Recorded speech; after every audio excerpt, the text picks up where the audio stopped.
When my son got married, I didn't tell my daughter-in-law that the house they were living in was mine. And it's a good thing I didn't, because shortly after the wedding, my daughter-in-law and her mother tried to kick me out of my own home. It was a Sunday afternoon. I was in the kitchen making coffee when I heard their voices in the living room. Chloe and her mother, Linda, had arrived about an hour earlier and were already measuring the walls, talking about paint colors, new furniture, and how they were going to rearrange everything, as if the house were already theirs. I walked out with the coffee pot in my hand and found them standing in front of the big dining room window.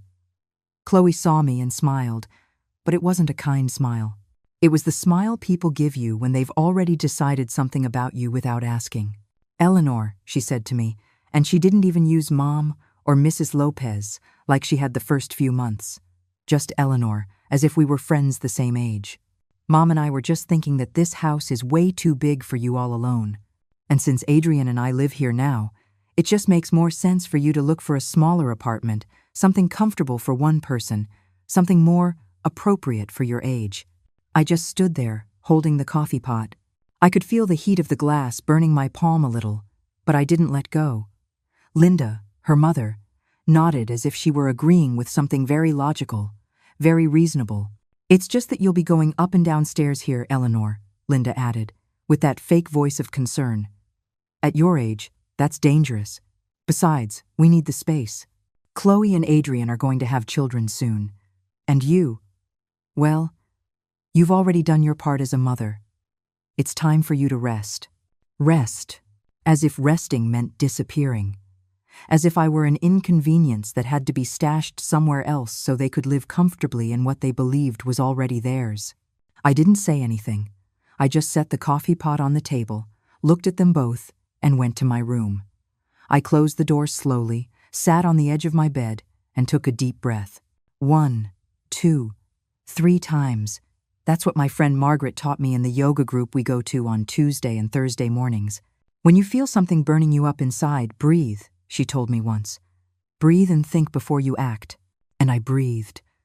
But not because I was scared, not because I felt small. I breathed because I knew, in that exact moment, that I had to be very smart about what came next. Because the war had already started. Chloe just didn't know that I already had my weapons stored away. You see, when Adrian told me he was getting married, I was happy. I truly was. My son was 38 years old. He'd had relationships before, but nothing serious. And when he met Chloe at work, I saw how his eyes lit up when he talked about her. How he came home early just to get ready to go pick her up. How he smiled while texting on his phone. I wanted him to be happy. I wanted him to have a partner, a family of his own, because I had already lived my life. I had been a wife. I had raised my son. I had worked for 30 years as an administrator in a government office until I retired 5 years ago. And now, at 70 years old, I had my routine, my friends, my Saturday morning walking group, my Wednesday computer classes where I learned to use WhatsApp, Facebook, and even FaceTime with my sister who lives in San Diego. I wasn't some old lady lost in time. I had my life. But I also had a mother's heart that wanted to see her son happy. So, when Adrian told me, 2 months before the wedding, that he and Chloe needed a place to live because the rent on their small apartment was just too high, I didn't hesitate. I told them they could stay here, in this house, that there was plenty of room, that as long as I lived, this house was their house too. But I didn't tell him something. I didn't tell him that the house was still in my name, that the papers, the deed, everything was still legally mine. Because at one point I had thought about transferring the property to him. Yes, but something inside me, something I couldn't explain at the time, told me, wait, not yet. And I waited. And it's a good thing I did. Because from the day of the wedding, everything changed. Chloe arrived with 3 giant suitcases and put them in Adrian's room as if it were the most natural thing in the world. Fine, I thought. They're husband and wife. It's normal. But then she arrived with boxes. Boxes and boxes of her things. Clothes, shoes, decorations, pictures, and she started arranging them all over the house. In the living room, in the dining room, in the hallways. One day I came downstairs, and saw she had taken down the portrait of my late husband that hung in the entryway. She had replaced it with a large, gold-framed mirror. I felt something tighten in my chest, but I didn't say anything. I just took the portrait up to my room and put it on my dresser. Adrian didn't say a word. I don't even think he noticed. 2 weeks later, Chloe started moving the furniture around. The little table where I kept my plants was moved to the garage. The armchair where I sat to read in the afternoons was pushed into a corner, almost hidden behind a huge plant she brought in. And when I'd come home from my walk or from Margaret's house, I'd find everything different. As if every day my house looked less and less like my house. But still, I didn't say anything, because I thought, well, she lives here now too. She has a right to feel comfortable. I'm the mother-in-law. I don't want to be the type of mother-in-law who fights about everything. I want my son to be happy. How stupid I was. Because Chloe wasn't trying to feel comfortable. She was trying to erase me, and I didn't see it until it was too late. Or rather, until it was so obvious there was no way to ignore it. The first big sign was when she invited her mother to stay for a few days. Linda arrived on a Friday night with 2 suitcases and a smile I didn't like from the start. It was the smile of someone who knows something you don't. A winner's smile before the game even starts. "Oh, Eleanor, what a lovely house you have," she said when she walked in, looking at everything as if she were appraising its value. "Chloe told me there's so much space here. And since I'm all alone since my divorce, well, I thought I'd come for a few days to keep you girls company. Keep them company. Not keep us company, keep them company. As if I were no longer part of the group. And those few days turned into a week, and then 2, and then a month. And Linda acted like she owned the place.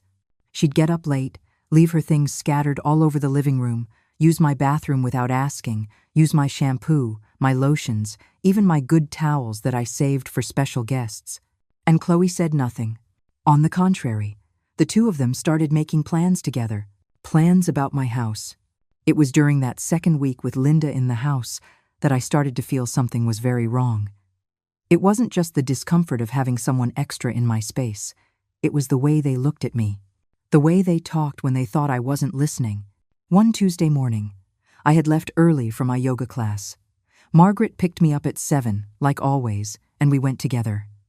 But halfway through the class, I realized I had left my cell phone at home. I didn't think much of it. After all, I'd be back in 2 hours.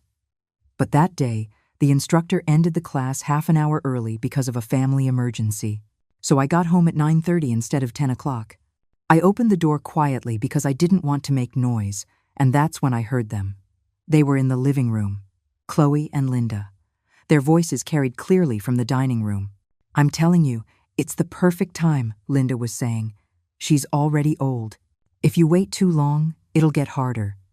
You have to act now while you can still manage the situation." "But she's Adrian's mom," Chloe replied, though her voice didn't sound worried. It sounded like she was thinking, calculating. "I don't know how he'll react." "Adrian will understand," Linda insisted. "You're his wife. He chose you. And if you explain it to him properly, if you make him see it's for the best, he'll be on your side. Men always take their wives' side when they know they're right." I stood frozen in the entryway, my bag still hanging from my shoulder. My heart beating so hard I thought they would hear it from the living room. "Besides," Linda continued, "think about it. This house is huge. 3 bedrooms, 2 full baths, living room, dining room, big kitchen, a yard. Why does she need all this space for herself? It's a waste. And you 2 wanting to have kids, starting your life together. It makes much more sense for her to go to a small place and leave the house to you." "But the house is hers," Chloe said, and for a second I thought she was going to defend something. But then she added, "Although Adrian told me his mom promised she'd leave it to him one day, so technically it's almost ours already." Almost ours. As if my house, the house I worked 30 years for, the house where I buried the memories of my husband, the house where I raised my son, was already hers just because my son had gotten married. "Then it's settled," Linda said, in that voice of someone who has just won an argument. "If he already knows the house is going to be yours, it's just a matter of speeding up the process. Talk to Eleanor nicely. Tell her you looked at some nice apartments nearby, that she'll be more comfortable. That way she won't have to worry about maintaining such a big house. And you just push, little by little, until she says yes on her own. And if she doesn't want to? Chloe asked. Then you make her uncomfortable, Linda replied, and her voice turned cold. Move her things. Take over her spaces. Make her feel like she doesn't have a place here anymore. Old people get tired quickly. They don't like conflict. If you make her life miserable, she'll want to leave on her own. I felt something break inside me. It wasn't sadness. It wasn't surprise. It was clarity. Absolute clarity about what was happening, about what had been happening for weeks. I turned around slowly, left the house without making a sound, and stood on the sidewalk. I breathed. 1, 2, 3 times. Then I took out my cell phone and called Margaret. Eleanor? What's wrong? Did you forget something? Margaret, I said, and my voice came out firmer than I expected. Can you come pick me up? I need to talk to you. Are you okay? Yes, but I need to get out of here right now. Margaret didn't ask any more questions. I'll be there in 10 minutes. I waited on the corner of my street until I saw her car. I got in, and before she could ask me anything, I said, let's go get breakfast. I'll tell you everything. We went to a diner that's near the farmer's market, a quiet place that sells biscuits and gravy and good black coffee. We sat at a booth in the back, and I told her everything. From the day Chloe had suggested I leave, to the conversation I had just overheard. Margaret listened to me in silence. When I finished, she put her hand on mine and squeezed. Eleanor, that girl and her mother want to kick you out of your own house. I know. And what are you going to do? I don't know yet, I admitted. But I'm not going to stand by quietly and watch them erase me from my own life. Margaret nodded. The house is in your name. Yes, everything is in my name. The papers, the deed, all of it. Does Adrian know that? No, we never talked about it. He just thinks I'll leave it to him someday. And yes, that was the plan. But I never signed anything. I never did any paperwork. The house is still mine. Margaret thought for a moment. Then she looked at me with that look she gets when she's about to say something important. Eleanor, you know what you have to do, right? What? Don't tell them anything. Not yet. Let them go on with their plan. Let them get confident. And in the meantime, you prepare your defense. My defense? Yes. Go see a lawyer. Make sure all your paperwork is in order. Document everything you can. And when the time comes, when you can't take it anymore, then you show them whose house it really is. I just stared at her. Margaret is 72, 2 years older than me, but she's always been the smart one. She was an elementary school teacher for 40 years. She knows how to handle difficult situations. She knows when to speak and when to stay quiet. You think I should do that? I think you need to protect yourself, Eleanor. And if your son isn't protecting you, if he's allowing his wife and his mother-in-law to disrespect you in your own home, then you have to protect yourself. She was right. Margaret is always right. I went home that afternoon with a clear idea. I wasn't going to fight. I wasn't going to yell. I wasn't going to make a scene. I was going to be smart. I was going to observe. I was going to document. And when the time came, I was going to act. That night, during dinner, Chloe told me she had seen some very nice apartments near downtown, that they were perfect for a single person, that they had an elevator and everything. That way you wouldn't have to climb stairs. They even have a common area where the residents get together, she told me with that fake smile. You could make new friends, Eleanor. People your age. Adrian was sitting next to her, eating his chicken in silence. He didn't say anything. He didn't defend me. He just ate, his eyes fixed on his plate, as if nothing was happening. Oh, that sounds interesting, I said to Chloe, pretending to care. Send me the information on WhatsApp. She smiled even wider. Of course, Mom. I'll send it to you first thing tomorrow. Mom. Now she was calling me Mom, because she thought she had won. But she hadn't won anything. That night, when everyone else was asleep, I stayed awake in my room with my phone. I Googled property lawyers in my city. I found 3 options. I saved the numbers. Then I opened my photo gallery and started taking screenshots of everything, of Chloe's messages, of pictures of my house, how it was before and how it was now. Everything, At 2 in the morning, I fell asleep, but not with fear, not with sadness. I fell asleep knowing the war had begun, but that I knew how to fight too. The next few days were strange. I went about my normal routine, as if nothing was wrong. I got up early, made coffee, went walking with my group on Saturdays, went to yoga with Margaret on Tuesdays and Thursdays. But inside, I was completely alert, watching, noting everything in my head. Chloe sent me the information on the apartments via WhatsApp, just as she'd promised. There were 3 options, all small, all cheap, all in neighborhoods I didn't know. I thanked her and told her I'd think about it. She replied with a smiley face emoji and a heart, as if she were doing me a favor. But things in the house kept changing. Every day, something new. One Thursday, I came home from grocery shopping and found they had moved all the living room furniture again. The main sofa was now against the window. The coffee table I had bought 15 years ago was shoved into the garage, and in its place was a new glass table I had never seen before. "Do you like it?" Chloe asked when she saw me looking. "We bought it yesterday. It's modern. Gives the living room a different feel, don't you think?" "We bought it." She and who? Adrian hadn't said anything. And I didn't say anything either, not at that moment. I just nodded and went to the kitchen to put away my vegetables. But when I got to the kitchen, I saw something that made me stop cold. All my pots, the ones I had used for 30 years, were stacked in a cardboard box next to the refrigerator. And on the stove were new pots, stainless steel, shiny, expensive, pots I had not bought. "Oh yeah," Chloe said, walking in behind me. "We updated the pots too. Yours were looking pretty old, Eleanor. These are non-stick, much better. We're going to donate yours." Donate. My pots. The pots I had cooked in for my husband for 20 years. The pots where I made Adrian his favorite meal every birthday. The pots that held the memory of thousands of dinners, thousands of moments. "I see," I said, and my voice came out colder than I expected. "But those pots are mine. And if anyone is going to donate them, it will be me." Chloe blinked. For the first time, I think she noticed I wasn't completely on board with everything she was doing, but she recovered quickly. "Oh, Mom, of course. Whatever you say. We just wanted to help modernize the house a bit." Modernize. That word again. As if everything of mine was old and needed to be replaced. As if I were old and needed to be replaced. That night, after dinner, I locked myself in my room and took out the house papers, the original documents, the deed that had been in my name for 35 years. I read them completely, line by line. I wanted to be absolutely sure. And yes, there it was. Eleanor Lopez, sole owner. No other name, no other signature.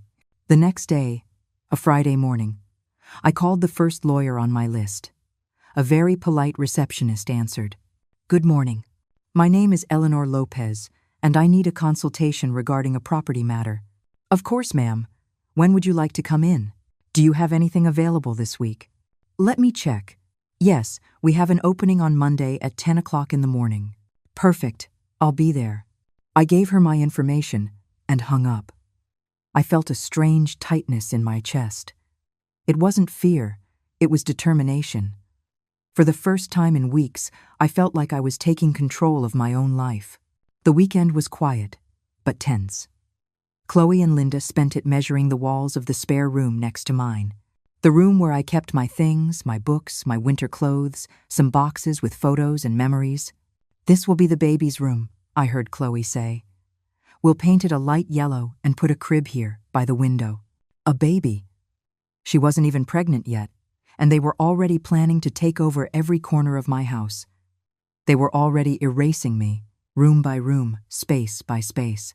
Adrian was acting strange, quiet, distant. Sometimes I'd see him looking at me as if he wanted to say something, but then Chloe would arrive, and he'd go back to his silence. It made me sad to see him like that. My son. The boy I raised alone. The boy I taught to tie his shoes, to ride a bike, to be respectful and honest. That boy was now a man who didn't know how to defend his own mother, or worse, a man who had chosen not to defend her. On Sunday night, Linda made dinner. Without asking my permission, She used my kitchen as if it were hers. She made chicken and green salsa with rice. She set the table in the dining room. And when we sat down to eat, she spoke as if she were the host of the party. "Well, family," she said, raising her water glass as if for a toast. "I want to propose something. Chloe and I have been thinking it would be a good idea to do a complete remodel of the house. Change the floors, paint all the walls, update the bathrooms. What do you all think?" Adrian looked at her, surprised. "A remodel? That costs a lot of money." "Yes, but it's worth it," Chloe insisted. "This house has so much potential. It just needs an update. And we can get a loan.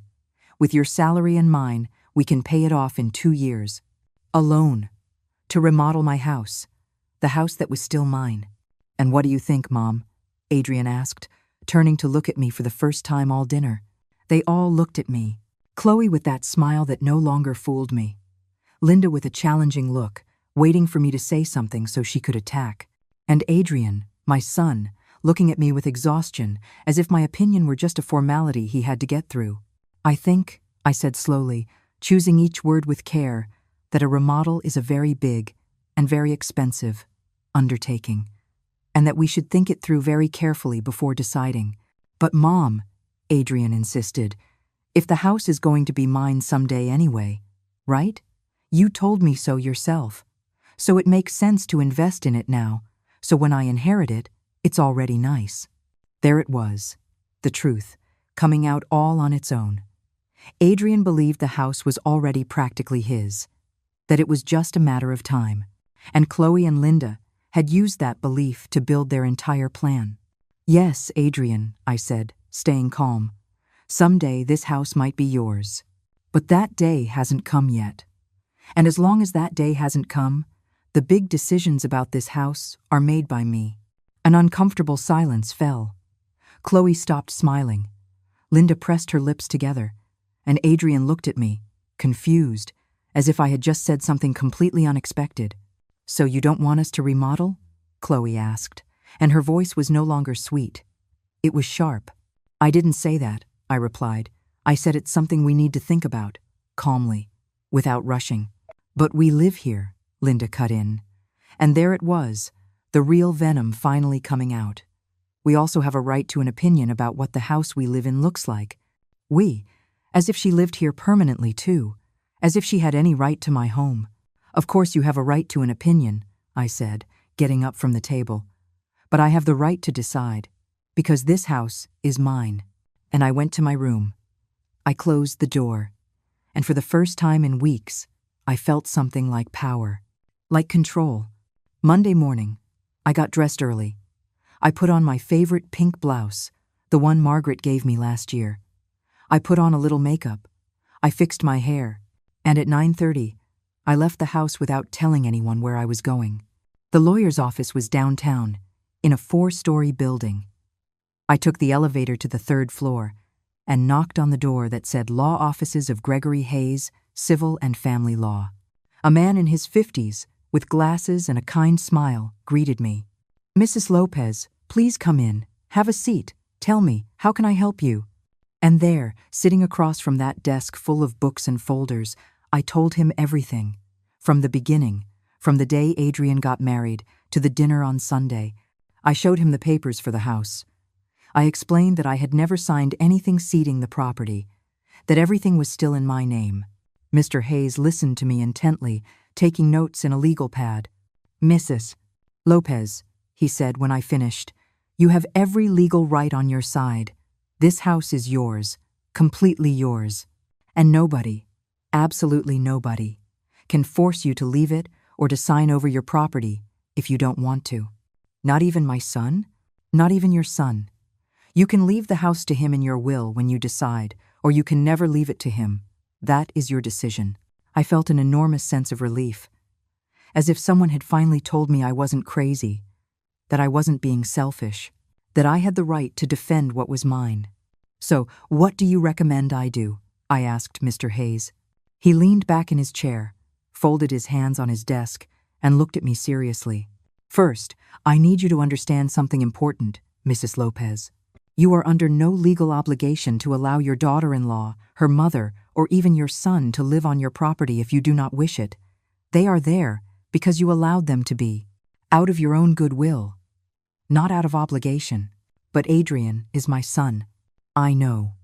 And I understand this is an emotionally delicate situation, but legally, you hold all the cards. Now, my recommendation is this. Document everything. Record conversations if you can. Take photos. Save text messages. Anything that proves they are trying to pressure you to leave your own home. That could be useful later if the situation gets more difficult. More difficult how? Well, in some cases, people try to accuse the property owner of abandonment or of having verbally gifted them the rights. It's rare, but it happens. If you have proof that they knew the house was yours and still tried to get you out, that protects you completely. I nodded, processing every word. And if I wanted them to leave, can I just ask them to vacate my house? Of course. It's your house. You can ask them to leave whenever you want. If they refuse, then we would have to begin a formal eviction process, but with the paperwork in order as you have it, it would be a relatively simple process. I was silent for a moment. The word eviction sounded so harsh, so cold, but it also sounded like justice. How much would all this cost? I mean, if I needed your help later. Today's consultation is no charge. It's complimentary. If you later need me to initiate any legal action, we can discuss the fees at that time. But to be honest with you, Mrs. Lopez, I hope it doesn't come to that. I hope you can resolve this within the family. I thanked him. I shook his hand and walked out of that office feeling stronger than when I went in. I had an ally. I had information. I had a plan. When I got home, it was almost noon. I walked in and found Chloe and Linda in my bedroom. My bedroom. The door was wide open, and they were going through my closet. "What are you doing?" I asked from the doorway, and my voice was louder than I expected. Chloe spun around, startled. Linda didn't even flinch. "Oh, Eleanor, you scared us," Chloe said, putting a hand to her chest. "We were just looking at your clothes. You have so many things you don't wear anymore, don't you? We thought we could do a clean-out and donate what you don't need. Who gave you permission to come into my room?" "Oh, Mom, don't be upset. We just wanted to help." "I don't need that kind of help," I said, walking toward them. "And I want you to get out of my room, now." Linda looked at me with that offended expression I had come to know so well. "You don't have to be rude, Eleanor. We were just trying to help you get organized. At your age, it's easy to accumulate things that are no longer useful. At my age," that phrase again. As if I were an old woman incapable of managing my own things. "Out," I repeated, and this time I stood in the doorway with my arms crossed. "Both of you, out of my room." Chloe left first, her head down like a scolded child. But Linda brushed past me and looked me directly in the eye. "You're being very selfish, Eleanor. This family is trying to move forward, and you're just in the way." In the way. There it was. The word they had been thinking all this time, but hadn't dared to say out loud. I was an obstacle. In my own house, in my own life. I didn't answer her. I just closed the door when they left and sat on my bed. My hands were shaking, but not from fear. It was rage, pure rage.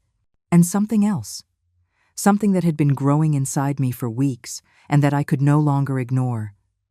Exhaustion. Exhaustion from being invisible. Exhaustion from being treated like old furniture. Exhaustion from my own son, saying nothing when I was disrespected. I took out my phone and opened the voice recorder app. Mr. Hayes had told me to document everything, and that's what I was going to do. I recorded a message for myself, describing what had just happened. The date, the time, what they said, how they entered my room without permission. Then I opened WhatsApp and texted Margaret. "I need to see you today. Are you free?" She replied in less than a minute. "Of course. 5 o'clock at the diner? Perfect." The rest of the day, I stayed in my room. I didn't go down to eat. I didn't want to see anyone. I heard Adrian come home from work.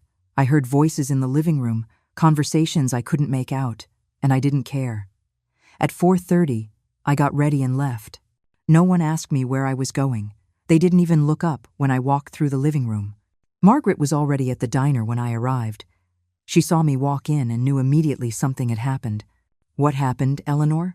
I sat across from her and told her everything. The visit to the lawyer, what he told me, what happened with Chloe and Linda in my room, everything. Margaret listened in silence, nodding occasionally.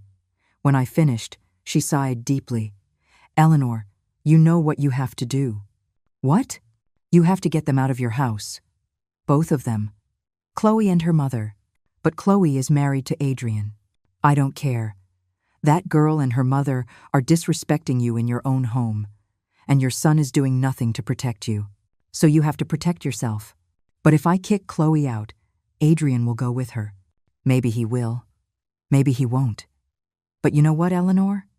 If your son chooses a woman who mistreats you over his own mother, then let him go. Because a son who doesn't defend you, who doesn't respect you, who allows you to be treated like this, that son already lost you a long time ago. Her words hurt because they were true. Adrian was no longer the boy I raised. He was a man who had chosen the easy path, the silence, the comfort of not getting into trouble. And in the process, he had abandoned me. I don't know if I can do it, I admitted, and I felt tears start to form in my eyes. Yes, you can, Margaret said, taking my hand. You are the strongest woman I know. You raised your son alone. You worked for 30 years. You paid for that house with your own hard work. And now some girl who just showed up a few months ago wants to take it all away. Are you going to let her? No. Then I'm going to fight. Margaret smiled. That's more like it. That night, I returned home with a decision made. But I wasn't going to act immediately. Not yet. First, I needed them to dig their own graves. I needed them to get so confident, to do something so obvious, so blatant, that there would be no way for Adrian to defend them. And I didn't have to wait long. 2 days later, a Wednesday afternoon, I came home from my computer class and found Chloe in the living room on the phone. When she saw me walk in, she lowered her voice, but she didn't hang up. Yeah, Mom. I'm telling you, it's almost time. Just a matter of time. No, she hasn't said anything yet, but she's giving in. Yeah, when she leaves, we're going to change everything. I already spoke to a contractor to come and see about the remodel. He figures about $15,000 to do it all right. Don't worry, we'll get it from the loan. The house is going to be ours anyway. My blood ran cold. $15,000. A loan to remodel my house. The house they thought was already theirs. Chloe saw me standing there and hurried to hang up. I'll call you later, Mom. Bye. She looked at me with a nervous smile. Did you hear that? Yes. It's just. Well, we already talked to Adrian and he agrees. We're going to apply for the loan next week. The house is going to be beautiful, Eleanor, you'll see. And was anyone going to consult me? Well, it's just. Adrian said you had already accepted that the house was going to be his. Accepting that it might be his someday is not the same as saying it's his now, I said, my voice sharper than I intended. And I definitely did not give permission for anyone to take out a loan in my name. It won't be in your name, Chloe clarified quickly. It'll be in Adrian's name. A $15,000 loan to remodel a house that isn't his. Chloe fell silent.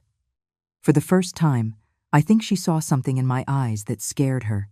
Eleanor, we just want to improve the house. No, I said slowly. You want to erase me. You want me to leave. You want to take what I built. But you're in for a surprise. And I went to my room before she could answer.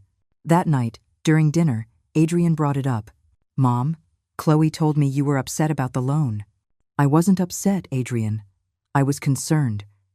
Because you are planning to spend $15,000 on a house that is still mine without even asking me. But Mom, you said the house would be mine someday. Someday, Adrian. Someday. Not today. Not next week. And until that day comes, I am still the owner. I still decide what does and doesn't get done in this house. Chloe jumped in. It's just that we don't know what you want anymore, Eleanor. Sometimes it seems like you want us to leave. And there it was, the trap. Waiting for me to say yes, that I wanted them to leave so they could play the victims. But I was learning to play this game. I don't want you to leave, I said calmly. I just want respect. Respect in my own home. After that dinner, things changed. Chloe and Linda stopped pretending. There were no more fake smiles or attempts to be nice. Now they just ignored me. They'd walk past me as if I were invisible. They'd talk loudly to each other about their plans, about the remodel, about how they would arrange the rooms when the children arrived. And Adrian remained in the middle, quiet, uncomfortable, not taking anyone's side. One Saturday morning, while I was on my walk with the group, Margaret asked me how things were going. Bad, I told her. Worse every day. They don't even pretend anymore. They talk as if I don't exist. And your son? My son says nothing. He pretends not to see, not to hear. Margaret shook her head. Eleanor, how long are you going to put up with this? Not much longer, I admitted. I'm just waiting for the right moment. The right moment for what? To show them who owns that house. Margaret smiled. There's my friend, the Eleanor I know. That same afternoon when I got home, I saw something that made me make the final decision. There was a truck parked in front of my house. A truck from a construction company. And in the entryway, Chloe was talking to two men carrying rolled-up blueprints. I approached them slowly. What's going on here? Chloe turned and looked at me with a mix of defiance and nervousness. It's the contractors, Eleanor. They came to give an estimate for the remodel. The estimate? Without consulting me? Well, Adrian already gave the okay, and… Adrian is not the owner of this house, I interrupted, and I looked directly at the two men.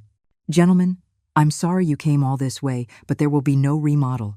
This is my house, and I did not authorize any work. One of the men looked at Chloe, confused. Ma'am, you called us and said it was urgent we come out to measure.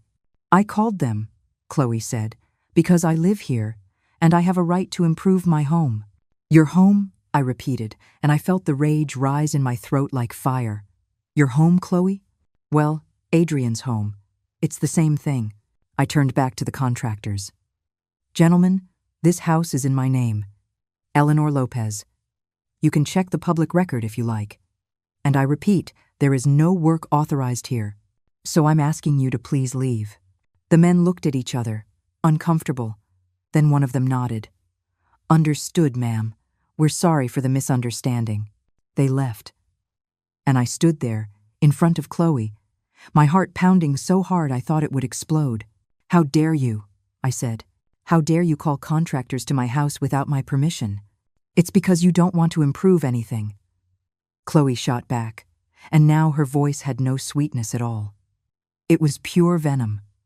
This house is old, it's ugly, it's outdated, and you won't do anything to fix it, because it's my house, and I like it the way it is.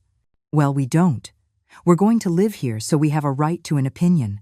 An opinion, yes. A decision, no, because this house is mine, Chloe. Mine. Not yours. Not Adrian's. Mine. But Adrian said you were going to leave it to him. Someday. When I decide to. But that day isn't today. And the way things are going, that day might never come. Chloe looked at me like I had slapped her. She opened her mouth to say something. But just then, Linda arrived. What happened? Why did the truck leave? Because Eleanor kicked them out, Chloe said, her voice trembling. Because she doesn't want us to fix anything. Because she wants us to live in this horrible house forever. Oh, Eleanor, Linda said, approaching with that superior attitude that bothered me so much. We get it. You don't want to cooperate. You don't want to help. You just want to keep everything as it is because you're selfish. Selfish, I repeated. I'm selfish because I don't want you to do whatever you please in my own home. This house should belong to your son, Linda said, and now her voice was hard, with no pretense of kindness. A son you emotionally abandoned for years while you worked all day. A son who needed a mother, but you preferred your career. I froze. How dare she? How dare this woman, who didn't know me, who knew nothing about my life, judge me like that? I worked, I said, my voice shaking, because Adrian's father died and someone had to put food on the table. I worked for 30 years to give him an education, clothes, a roof over his head. I worked to buy this very house. And now you come here, having done nothing, having contributed nothing, and tell me I'm a bad mother? I didn't say you were a bad mother, Linda retorted. I said you abandoned him emotionally. And it's true. That's why Adrian is with us now. Because we take care of him. We make him feel loved. I looked at both of them. At Chloe, her eyes shining with rage. At Linda, with that cruel smile, enjoying every second of my pain. And I understood something very clearly. This wasn't just about the house anymore. This was about destroying me completely. Get out of my sight, I said in a low voice. Both of you. Now. This is our house too, Chloe insisted. No, it's not. And if you don't get out of my sight right this minute, I will remove you myself. I don't know what they saw in my eyes, but something made them back down. They went into the living room, and I went straight to my room. I locked the door. I sat on the floor and I cried. I cried from rage. I cried from sadness. I cried for my son, who wasn't there to defend me. I cried for all the years I worked alone, sacrificed alone, and fought alone to give him a decent life. And I cried because now, at 70 years old, I had to keep fighting. Alone. But after I cried, I wiped my tears. I stood up and grabbed my phone. I dialed Mr. Hayes. Good afternoon, Mrs. Lopez. What can I do for you? I need you to prepare the papers, I said, and my voice was no longer shaking. I want Chloe Torres and Linda Torres out of my house. I have 30 days to notify them, correct? That's correct? Then I want you to prepare a formal legal notification. They have 30 days to vacate my property, and I want you to come and serve it to them personally. Are you sure, Mrs. Lopez? Completely sure. Very well. I'll have the documents ready by Monday. When would you like me to deliver them? Next Sunday. During lunch. I want the whole family to be present. There was a silence on the other end of the line. Understood. I'll be there. I hung up and took a deep breath. It was done. There was no turning back, and for the first time in months, I felt something like peace. The following week was the longest of my life. Every day that passed, I knew what was coming. I knew that Sunday would change everything. And in the meantime, I had to keep living in the same house with Chloe and Linda, pretending everything was normal. They were acting strange, too. Whispering to each other, looking at me sideways, but they no longer spoke to me directly. It was as if they were waiting for me to explode, to yell at them, to leave, but I did none of that. I just stuck to my routine. I went for my walks, went to yoga with Margaret, came home, and locked myself in my room. On Tuesday, Margaret asked if I had spoken to Adrian. No, I haven't spoken to him since the incident with the contractors. And he hasn't come to you? No. He just holes up in his room with Chloe or leaves early for work. I think he's afraid to face the situation. Are you scared about what's going to happen on Sunday? Yes, I admitted, but I'm more scared of staying quiet and letting them walk all over me. Margaret nodded. You're doing the right thing, Eleanor, you'll see. On Thursday, a message from Chloe came through on the family group chat. We had Adrian, her, and me. It was strange because no one had written in it for weeks. Family, I propose we have a special lunch this Sunday. My treat. I want us to have a nice moment all together. I read the message 3 times. A special lunch? Right now? It was too much of a coincidence. Either she was planning something, or she genuinely wanted to make peace. But after everything that had happened, I no longer believed in her good intentions. Adrian replied, Sounds good. What are we having? Chloe, I'm making your favorite, roast chicken with potatoes. And for dessert, the tres leches cake you love. I didn't respond. I just left the message on read. Friday night, as I was lying in bed scrolling through my phone, I heard voices in the living room. It was Chloe, Linda, and Adrian. They were talking loudly, as if they no longer cared if I heard them. Sunday will be perfect, Linda was saying. We'll show her that we are a united family, and if she wants to remain part of this family, she has to cooperate. And if she doesn't cooperate, Adrian asked. Then we'll have to take more drastic measures, Chloe replied.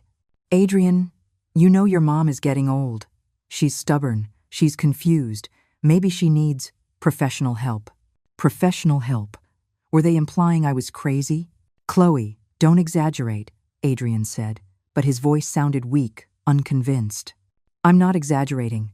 Your mom is behaving irrationally. She won't let us improve the house. She treats us poorly. She makes us feel unwelcome. That's not normal, Adrian. I lay there, frozen, listening. They were building a narrative. They were painting me as the crazy one, the problem, the one who was wrong, and Adrian was listening to them, not defending me. I grabbed my phone and opened the recorder. I turned up the sensitivity and let it record everything, every word, every accusation, every lie. Saturday morning, Chloe and Linda went out to buy the groceries for the Sunday lunch. I used that moment to talk to Adrian. I found him in the living room watching television. Adrian, I need to talk to you. He muted the TV and looked at me, weary. What is it, Mom? I sat across from him and looked him in the eye. My son. My only son. The boy I had raised alone. Why don't you defend me? Adrian looked down. Mom, I don't want to be in the middle of this, but you are in the middle. You live here. You see how they treat me. You hear how they talk to me. And you say nothing. It's just that you don't compromise either, he said, and his voice was full of complaint. Chloe just wants to make improvements to the house. She wants us to live nicely. And you oppose everything. I oppose them making decisions about my house without consulting me. There's a difference. But Mom, you said the house would be mine someday. Someday, Adrian. Not today. Why is that so hard to understand? He fell silent. You know what I think? I continued. I think Chloe has you convinced that I'm the problem. That I'm the one who's wrong. That I'm the one not cooperating. But the truth is, ever since she arrived, everything has changed, and not for the better. Chloe is my wife, Mom. I know, and I want you to be happy with her, but not at the cost of me losing my dignity in my own home. Adrian stood up from the sofa. We're having a family lunch tomorrow. I hope you can come with a better attitude. And he went to his room.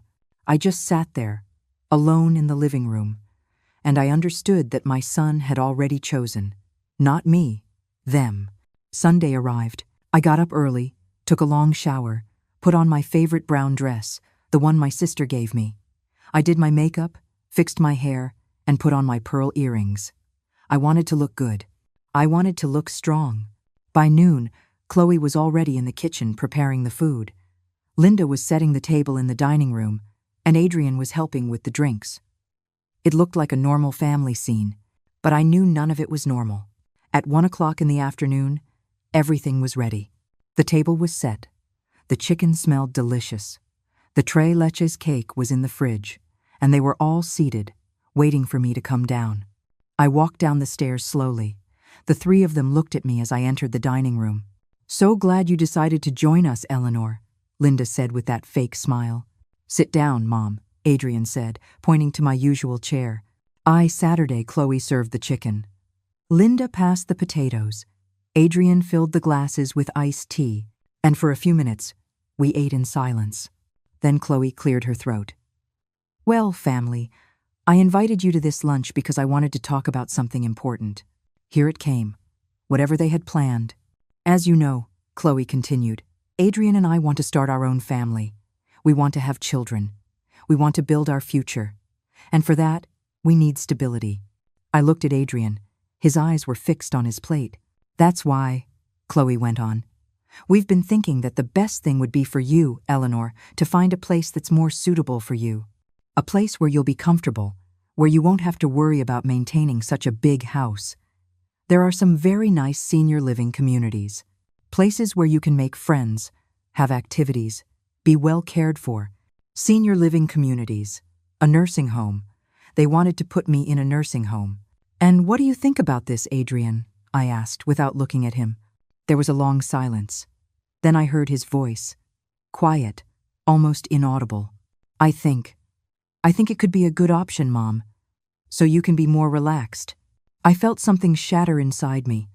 My own son, my only son, was agreeing to send me to a nursing home to get my house. I see, I said, and my voice came out calmer than I expected. So you want me to leave my house so you two can stay here? It's not like that, Eleanor, Linda interjected. It's for your own good. For my own good, I repeated. Sending me to a nursing home is for my own good. It's a community, not a nursing home, Chloe corrected. And yes, we think you'd be better off there. I nodded slowly. I folded my napkin. I placed it on the table. And I stood up. Where are you going? Adrian asked. To answer the door. Someone is here. Who? Just then, the doorbell rang. I walked to the door and opened it. There stood Mr. Hayes, briefcase in hand, a serious expression on his face. Good afternoon, Mrs. Lopez. Good afternoon, Mr. Hayes. Please come in. Mr. Hayes entered the house and walked behind me toward the dining room. Chloe, Linda, and Adrian looked at us, confused.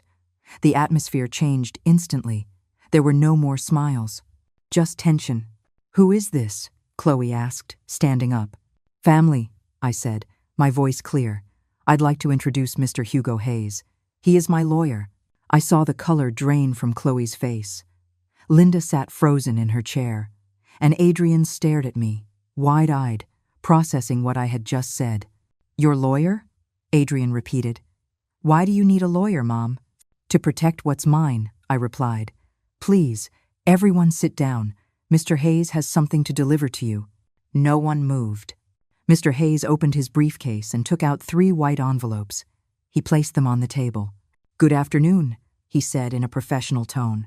My name is Hugo Hayes, and I am the legal representative of Mrs. Eleanor Lopez. I am here today to deliver an official notification. Notification of what? Linda asked, her voice no longer sounding so confident. Mr. Hayes opened the first envelope and began to read.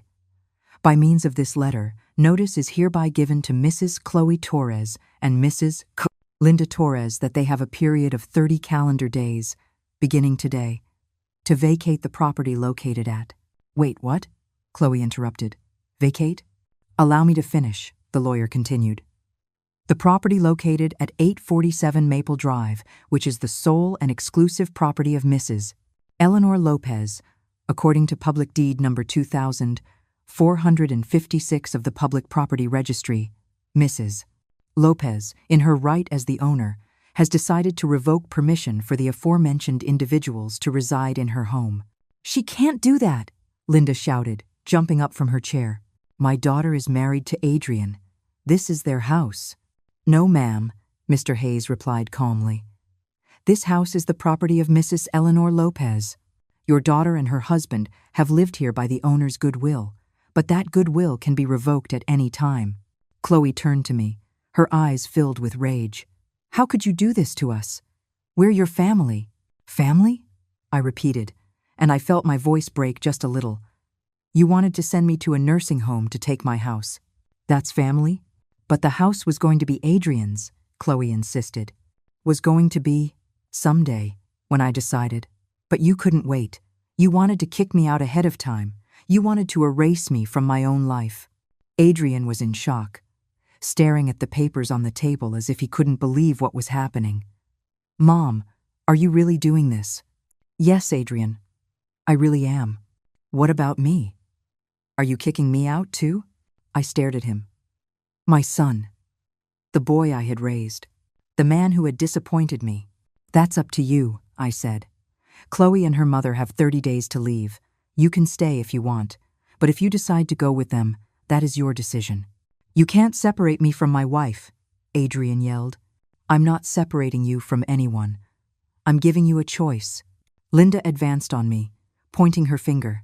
You are a selfish, bitter, lonely old woman. That's why your husband died, to get away from you. I felt the air rush out of my lungs, as if her words were physical blows. But before I could respond, Mr. Hayes stepped in.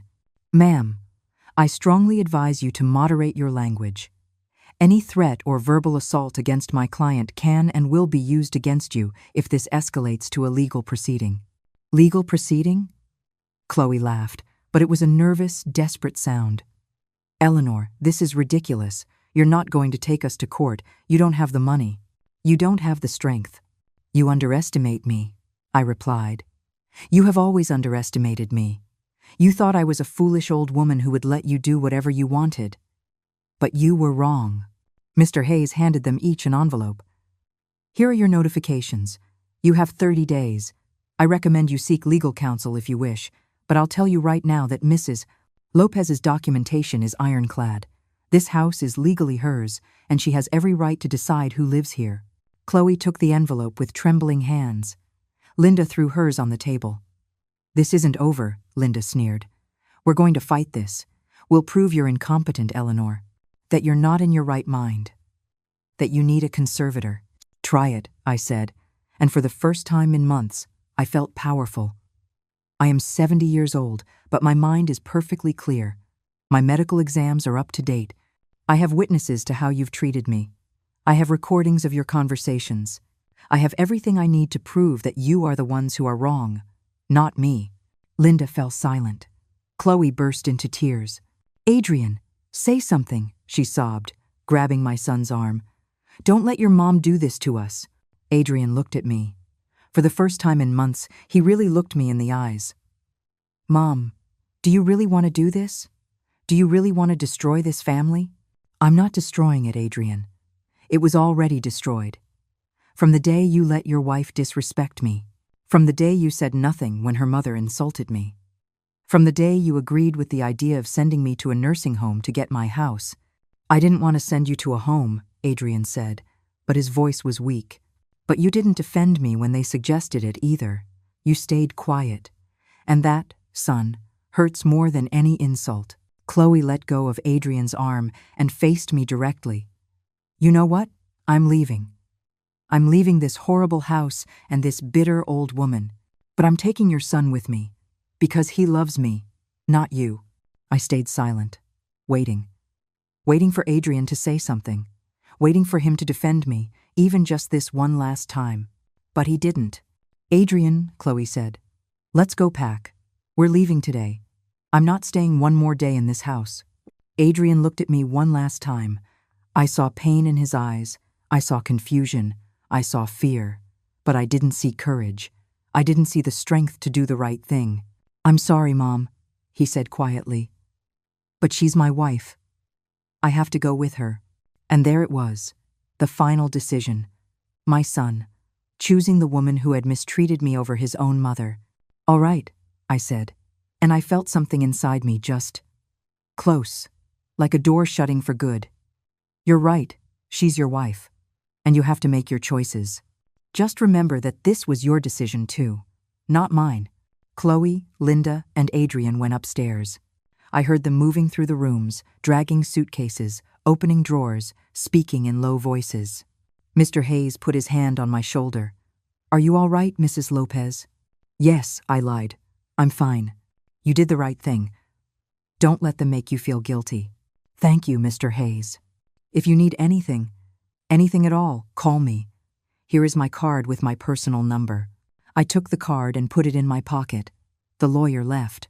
And I just stood there, in my dining room, listening to the sounds of my son packing up his life to leave my house. They left that same afternoon. 2 hours after Mr. Hayes left, Adrian came downstairs with 3 large suitcases. Chloe carried 2 duffel bags full of clothes. And Linda was carrying a box of things from the kitchen. My things. The pots she had wanted to donate. That's mine, I said, pointing to the box. Linda looked at me with contempt but dropped the box on the floor. Keep your old junk, she said. We don't need it. Chloe walked past me without a glance. She went straight out to the street, where a taxi was waiting. Linda followed her. And Adrian just stood in the entryway, suitcases in hand. Mom, he said, his voice trembling. You can still stop this. Stop what, Adrian? Stop them from respecting me in my own home? Stop this family from being destroyed? This family was destroyed a long time ago, when you let them treat me like I was worthless. Adrian looked down. I never wanted it to come to this. But you didn't do anything to prevent it either. He stood in silence. Then he picked up the suitcases and walked to the door. I'll be at Chloe's mom's house, he said, without turning to look at me. If you change your mind, call me. If I changed my mind. As if this were my fault. As if I were the one who had done everything wrong. Goodbye, Adrian, I said, and my voice sounded firmer than I felt inside. He paused for a moment in the doorway. I thought he might turn around. I thought he might say something else, but he didn't. He just walked out, got in the taxi, and drove away. I closed the door. I locked it. And I stood there in the entryway of my house, in the most absolute silence I had felt in years. Then I sank onto the sofa and I wept. I wept like I hadn't wept since my husband died. I wept for my son. I wept for the years I wasted trying to be a good mother, a good mother-in-law, a good person. I wept because it hurt. It hurt deep in my soul to know that my only son had. He hadn't chosen me. I don't know how long I sat there. Maybe an hour, maybe 2, until my phone rang. It was Margaret. "Eleanor, how did it go?" "They're gone," I said, my voice broken. "All of them. Adrian, too." "Oh, friend, I'm coming over." "No, Margaret. I'm okay. I need to be alone." "Are you sure?" "I'm sure, but I wasn't sure. I wasn't okay. I was devastated. Because it's one thing to make the right decision, and another thing entirely to live with the consequences of it. I couldn't sleep that night. I just lay awake, staring at the ceiling of my room, thinking about everything. About how I got here. About whether I had done the right thing. About whether defending my house was worth it if it meant losing my son. The next few days were strange. The house was silent, a silence that scared me at first, and then, slowly, started to feel like peace. I got up when I wanted. I ate breakfast in the kitchen without hearing comments about my food. I sat on my sofa, in my spot, without anyone having moved it. But I'd also sit down to watch television and turn to comment on something to Adrian, and he wasn't there. I'd cook rice and make too much because I still wasn't used to cooking just for one. And at night, when I went to bed, the weight of the silence felt like a stone on my chest. On Wednesday, I went to yoga with Margaret. She hugged me as soon as she saw me. "How are you?" "Surviving," I said. "Has Adrian called?" "No, and I haven't called him." "Do you want to call him?" "Every day. But I'm not going to, because if I call him now, he'll think I regret it, and I don't regret it, Margaret. It hurts, but I don't regret it." She nodded. "You are so brave, Eleanor." "I don't feel brave. I feel alone. But you're still standing, and that's what matters." On Friday, I got a call from an unknown number. I answered cautiously. "Mrs. Eleanor Lopez?" "Yes. Who is this?" "This is Attorney Fernandez. I represent Mrs. Chloe Torres. My client has instructed me to contact you to negotiate the terms of the vacating notice." "There's nothing to negotiate," I said. "They have 30 days. That's it." "Mrs. Lopez, my client is willing to reach an agreement. They are going through a difficult financial time. They need more time to find a suitable place." "That is not my problem. Mrs. Lopez, I must remind you that your son was also affected by this decision. Don't you care about the well-being of your own son?" I felt the rage rise in my throat. My son made his decision, and now he has to live with the consequences. The 30 days are running. If you need more information, you can speak with my lawyer, Mr. Hayes. Good afternoon." And I hung up. My hands were shaking, but I felt strong. For the first time, I felt strong. Saturday morning, during my walk with the group, one of the ladies asked about Adrian. "And your son, Eleanor? We haven't seen him in a while." "He doesn't live with me anymore," I said simply. "Oh, he moved out with his wife?" "Yes." "Well, that's wonderful. It was about time he started his own life." "Yes," I repeated, though inside I felt like I was lying to myself. On Sunday, I went to church. I hadn't been in years. But that morning, I felt like I needed to be somewhere I could think, where I could pray, where I could ask someone to tell me everything was going to be okay. I sat in the very back, in an empty pew. The pastor talked about forgiveness, about how forgiving doesn't mean forgetting, about how forgiveness is about freeing yourself from the weight of resentment. I left without any answers, but with one clear question. Could I forgive Adrian without allowing him to hurt me again? That afternoon, as I was sitting in my living room reading a book, the doorbell rang. I opened the door and found Adrian standing on the porch. He looked tired, dark circles under his eyes, thinner. "Hi, Mom," he said quietly. "Hello, Adrian. Can I come in?" I thought for a second. Then I stepped aside. "Come in." We went into the living room and sat down, him on the big sofa, Me in my favorite armchair, the one Chloe had wanted to get rid of. "I came to talk to you," he said. "I'm listening." "Mom, these past few days I've been thinking. A lot. About everything that happened. About how we got to this point." I waited in silence. "And I think I was wrong." I felt something shift in my chest, but I said nothing. "Not yet. I was wrong not to defend you," he continued. "I was wrong to let Chloe and her mom treat you like that. I was wrong to believe that you were the problem, when the problem was always me, for being a coward, for not wanting to face the situation." Tears started to roll down his cheeks. "Forgive me, Mom. Please, forgive me." I looked at him, at my son, the boy I had raised, the man who had disappointed me, and the man who was now in front of me, broken, asking for forgiveness. "Adrian," I said slowly, "I forgive you. But forgiving you doesn't mean things go back to the way they were." He looked up. "What do you mean?"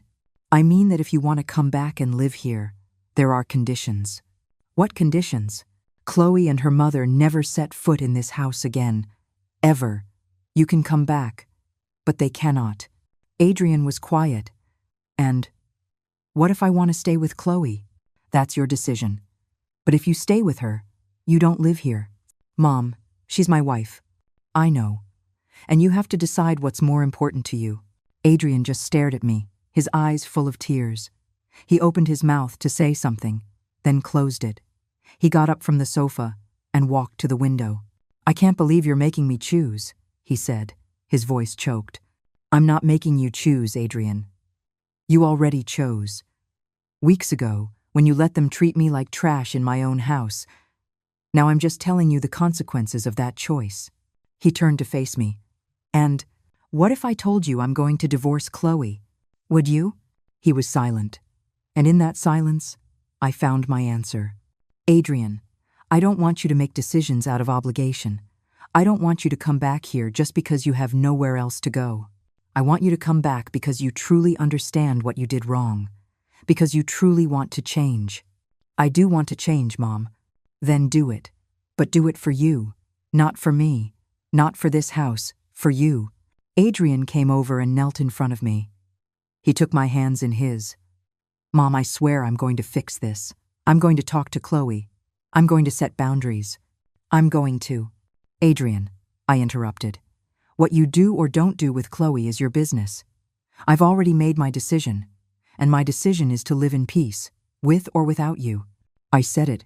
I finally said it out loud, and even though it hurt, it also freed me. Adrian let go of my hands and stood up. He wiped his tears on the back of his hand.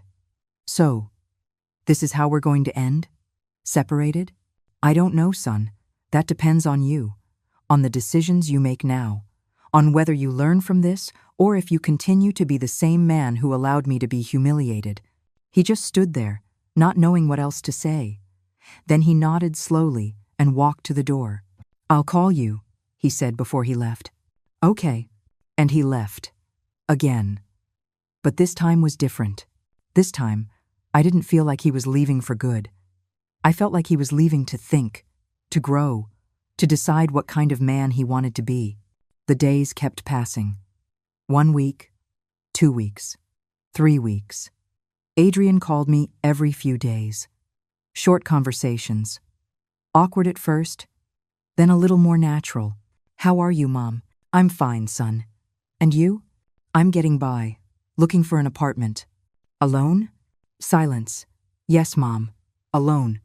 I didn't ask any more. It wasn't my place. But something inside me felt relieved. At exactly 4 weeks, Chloe and Linda came by to pick up the last of their things. They came with a small moving truck. I let them in, but I stayed in the living room, watching, not speaking to them, not making it easy for them. Chloe walked past me with a box in her hands. She paused for a moment. "I hope you're happy," she said. "You destroyed your own family." "No," I replied calmly. "You tried to destroy mine. I just defended myself." She didn't say anything else. They finished getting their things and left. This time, for good. When I closed the door behind them, I felt something I hadn't felt in months. Peace. True peace. Margaret came over that evening. She brought brownies and coffee. "How do you feel?" she asked, pouring the coffee. Free, I said. I feel free. And Adrian? He's looking for an apartment. I think he's getting a divorce, though he hasn't told me directly. And how do you feel about that? I feel like my son is learning. Late, but he's learning. Margaret smiled. I'm so happy for you, Eleanor. I really am.